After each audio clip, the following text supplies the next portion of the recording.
नमस्कार प्रेक्षकांनो, आजच्या एपिसोडमध्ये इथे आता अर्णवचा आवाज बसलेला असतो. त्यामुळे त्याला काहीही बोलता येत नसतं. डोक्याला हात लावून बसलेला असताना ईश्वरी त्याच्याकडे बघत असते आणि तिला वाईट वाटत असतं. ईश्वरी म्हणते, सर, माझ्यामुळे तुमचा आवाज बसलाय. मला खरंच खूप गिल्टी वाटतंय. माझ्या चुकीमुळे तुम्हाला इथे बोलता येत नाहीये. माझ्यामुळे तुमची बोलतीच बंद झाली ना सर. तेव्हा अर्णव तिच्याकडे रागाने बघायला लागतो. ईश्वरी म्हणते, बघा ना सर, बघा, माझ्यामुळे का होईना, पण तुमचा आवाज बंद झाला ना, म्हणून म्हणाले तुमची बोलती बंद झाली म्हणून. आता काय करू सर तुम्हाला बोलतं करण्यासाठी? म्हणजे असा काही उपाय आहे का? तो केल्यानंतर तुमचा आवाज पुन्हा परत येईल. तेव्हा इथे अर्णव आता गप्पच बसतो. तेव्हा इथे अर्णवने डोक्याला हात लावल्यानंतर ईश्वरी म्हणत असते, सर, तुमची तब्येत तर ठीक आहे ना? तुम्हाला ताप तर आला नाही ना? बघू दे, मला चेक करू द्या. तेव्हा ईश्वरी अर्णवचा ताप आता चेक करायला जात असते. तेव्हा अर्णव रागानेच तिचा हात बाजूला करत असतो. तेव्हा इथे ईश्वरी म्हणते, सर, अहो बघू द्या तरी, तुम्हाला ताप आलाय का, जरा चेक तरी करू दे. तेव्हा इथे अर्णव आता स्वतःच्या हातानेच स्वतःचा ताप चेक करत असतो आणि तिला म्हणत असतो की मी ठीक आहे, मला काही ताप वगैरे आलेला नाही आहे, असा खाणाखुणा करून तिला सांगत असतो. तेव्हा ईश्वरी म्हणते, सर, तुमच्या हातामध्ये काही थर्मामीटर बसवलेत का? म्हणजे तुम्हाला कळतं तुम्हाला ताप आहे की नाही ते, नाही का? तेव्हा प्रेक्षकांनो, ईश्वरी म्हणत असते की सर, पण तुम्ही मला सांगा, फुलांची एलर्जी कुणाला असते का हो? म्हणजे माणसाला दुसरी कसली तरी एलर्जी असेल, फुलांची एलर्जी? मला जर माहिती असतं की तुम्हाला फुलांची एलर्जी आहे, तर मी कधीच फुलं आणली नसती सर तुमच्यासाठी. पण सर, तुमचीसुद्धा थोडीशी चुकी आहे. म्हणजे माझ्यामुळे तुमचा आवाज गेलाय मान्य आहे, पण तुमचीसुद्धा चुकी आहे ना? तुम्ही मला कधीतरी सांगितलंत का की तुम्हाला फुलांची एलर्जी आहे म्हणून? सांगितलं असतं तर बरं झालं असतं. तेव्हा प्रेक्षकांनो, इथे ईश्वरी म्हणत असते की सर, 1 मिनिट जरा थांबा, बघू दे तरी तुमची तब्येत ठीक आहे की नाही. तेव्हा इथे आता ईश्वरी म्हणत असते, खरं तर या सगळ्यामध्ये तुमचीच चुकी आहे. मी तुम्हाला किती वेळा इथे थँक्यू म्हणण्याचा प्रयत्न केला, पण तुम्ही माझं काही ऐकूनच घेतलं नाही. मी तुम्हाला इथे सँडविच तयार केलं, त्याच्यावरती थँक्यू म्हणाले. पुन्हा तुम्हाला थँक्यू म्हणायला आले, तर तुम्ही माझं काही ऐकूनच घेतलं नाही. कारण तुमच्या नाकावरती सतत राग असा बसलेलाच असतो ना. त्यानंतर ऑफिसमध्ये थँक्यू म्हणायला आले, तर ते सुद्धा थँक्यू माझं तुम्ही ऐकून घेतलं नाहीत. मग मी काय करणार होते? मग तुमच्यासाठी मी बुके घेऊन आले. तुम्हाला थँक्यू म्हणण्यासाठी इतकी तयारी केली, सगळं डेकोरेशन केलं. पण काय झालं? तुमचा आवाज गेला. आता याला मी काय करणार होते सर, सांगा बरं तुम्ही. तेव्हा प्रेक्षकांनो, अर्णव म्हणतो, तू गप्प बस, तुझी बडबड बंद कर, असं तिला खाणाखुणा करून सांगत असतो. तेव्हा इथे अर्णव आता डोक्याला हात लावून बसलेला असतो. तेव्हा ईश्वरी त्याच्याकडे बघत असते आणि हसत असते. तेव्हा अर्णव म्हणतो, हसायला काय झालं?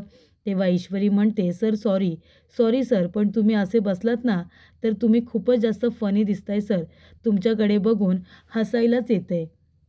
तेव्हा अर्णव तिला इथे आता फुलं फेकून मारतो, फुलांच्या पाकळ्या फेकून मारतो आणि म्हणतो, गप्प बस, अजिबात इथे मला हसायचं सुद्धा नाही. त्यानंतर प्रेक्षकांनो, इथे राकेशने लावण्याला फोन केलेला असतो. तेव्हा लावण्या म्हणत असते की जीजू, इतक्या रात्री फोन केलात? तेव्हा राकेश म्हणत असतो की तुला काही त्रास द्यायला फोन केलेला नाही आहे. खरं तर बातमी तुझ्या इथे फायद्याची आहे म्हणून तुला फोन केला आहे. तेव्हा लावण्या म्हणते, जीजू, काय बोलायचं आहे तुम्हाला? बोला बरं. तेव्हा राकेश म्हणतो, लावण्या, मला खरं खरं सांग, तुझं अर्णववरती खरं प्रेम आहे की नाही? अर्णव तुला तुझ्या आयुष्यामध्ये हवाय ना? तेव्हा लावण्या म्हणते, हे काय विचारणं झालं? मला माझ्या लाईफमध्ये हवाय म्हणजे हवाय, ॲट एनी कॉस्ट.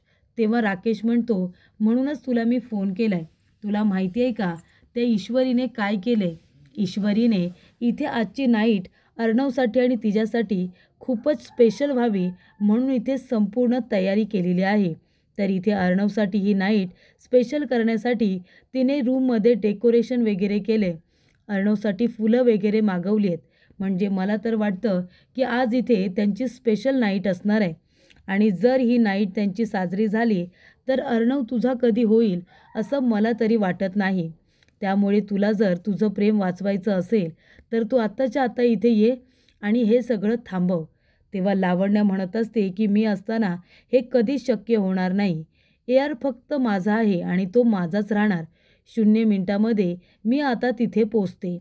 त्यानंतर प्रेक्षकांनो, इथे वल्लरी आता आतुरतेने वाट बघत असते की कधी एकदा लावण्य येते.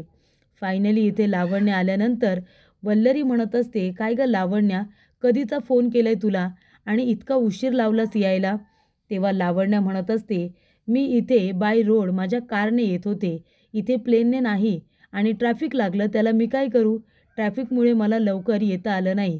त्यात माझी काय चूक आहे? तेव्हा वल्लरी म्हणते, बरं बरं ठीक आहे. इथे रागराग करून आता काही होणार नाही आहे. जे काही करायचं आहे ते तुलाच करायचं आहे, पण शांत डोक्याने करायचं आहे.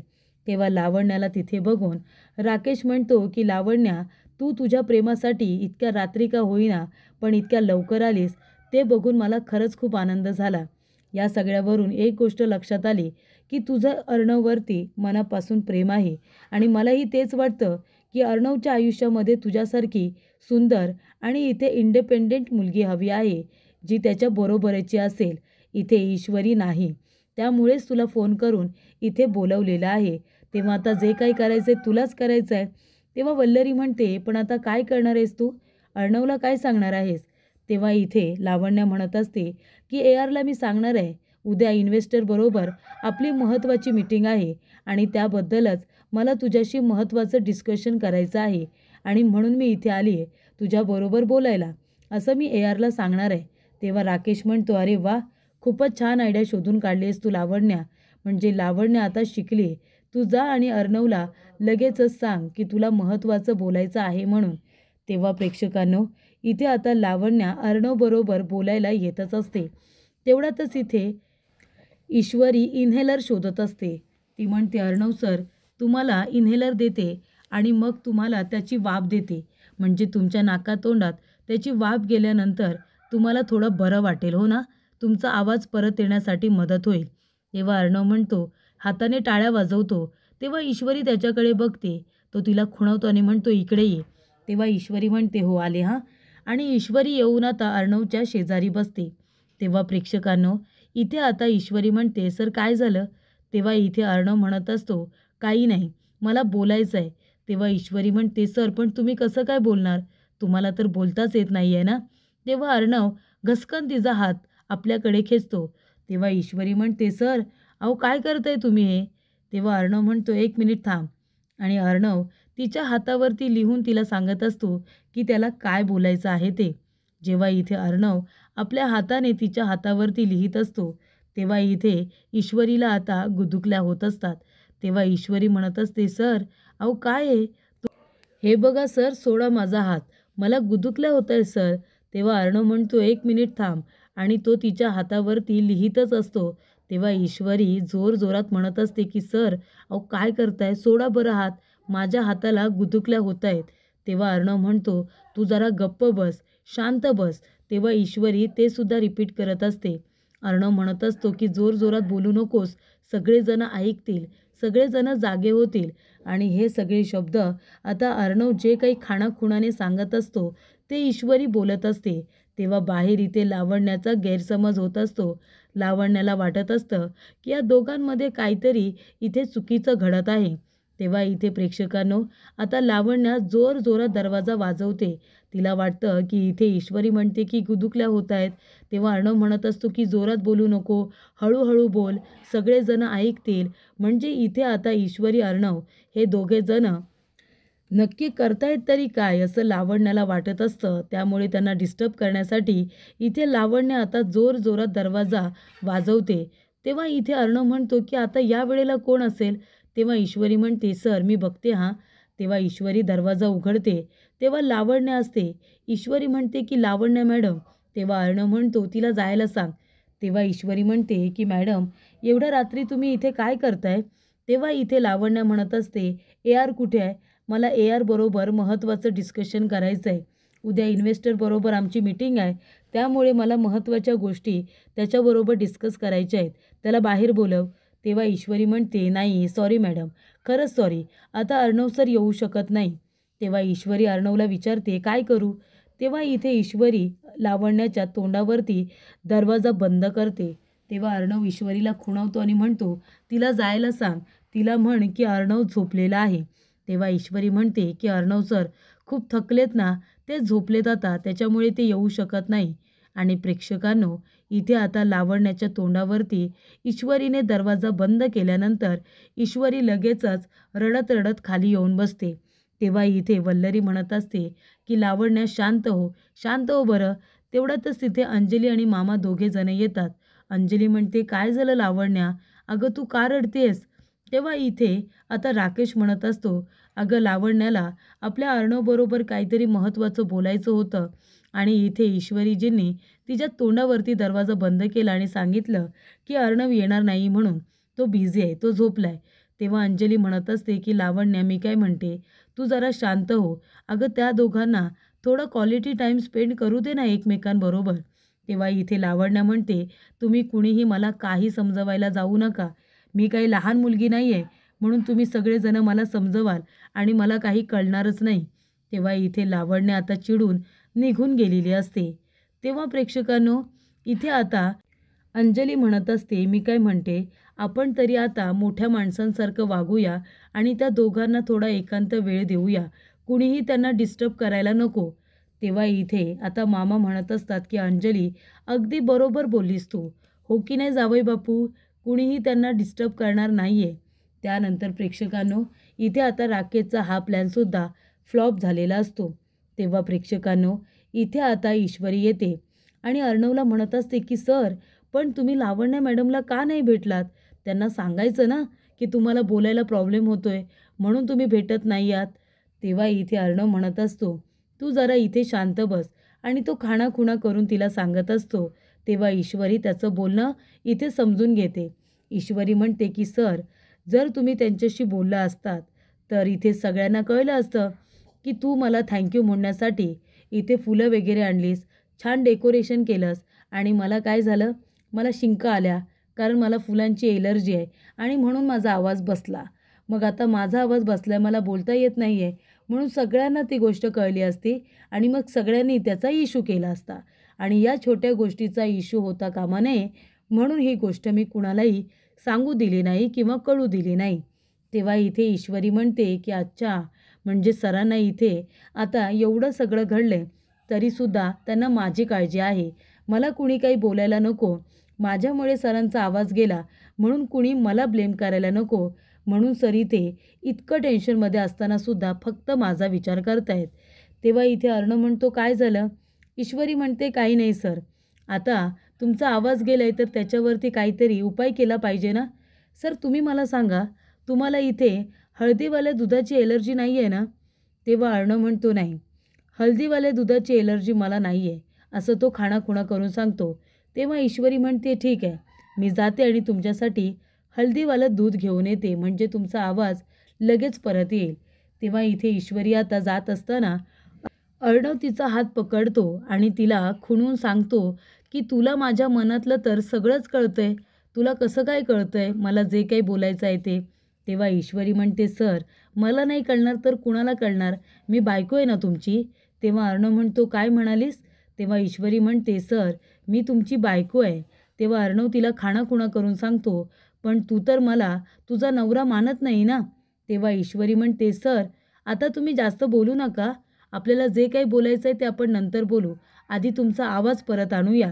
आणि इथे ईश्वरी अर्णवला याच्यावरती काही उत्तर देत नाही आणि ती आता खाली येत असते. बघते तर काय, इथे सगळेजण आता खाली कॉफी पीत बसलेले असतात. तेव्हा इथे अंजली म्हणत असते की इथे अर्णव आणि ईश्वरी हे दोघेजण आता कुठे एकमेकांबरोबर चांगला वेळ घालवत आहेत, त्याच्यामध्ये ती लावण्य त्यांना डिस्टर्ब करायला आली होती, हे चुकीचं नाही आहे का? त्यानंतर प्रेक्षकांनो, इथे आता ईश्वरी म्हणते की अरे देवा, सगळेजणच इथे बसलेत, पण दूध तर आता न्यावं लागेलच. तेव्हा इथे मामा म्हणतात, अरे ईश्वरी, तू इथे काय करतेस? तेव्हा ईश्वरीला अंजली म्हणते, तुला काही हवं आहे का? तेव्हा ईश्वरी म्हणते की हो, अर्णव सरांसाठी हळदीवालं दूध घेऊन जाते.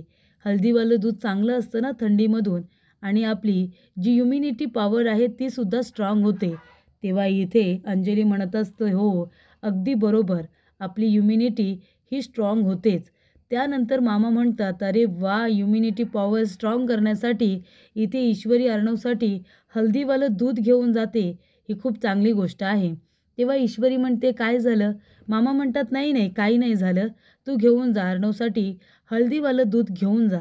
तेव्हा प्रेक्षकांनो, इथे राकेशला खूपच जास्त राग येत असतो. तेव्हा मामा म्हणत असतात की एकेकाळी मी सुद्धा इथे हळदीवालं दूध खूप प्यायचो. तेव्हा मामी म्हणतात, कोण तुम्ही? मी कधीच प्यायलेले नाही आहे.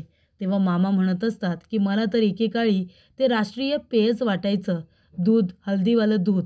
तेव्हा प्रेक्षकांनो, इथे आता अंजली आणि त्याचबरोबर मामा आकाश यांना आनंद होत असतो. मात्र राकेश आणि वल्लरी या दोघांना ही गोष्ट अजिबात पटलेली नसते. तेव्हा राकेश म्हणत असतो की तुम्ही दोघेजण जे काही करण्याचा प्रयत्न करताय ते मला बरोबर कळतंय.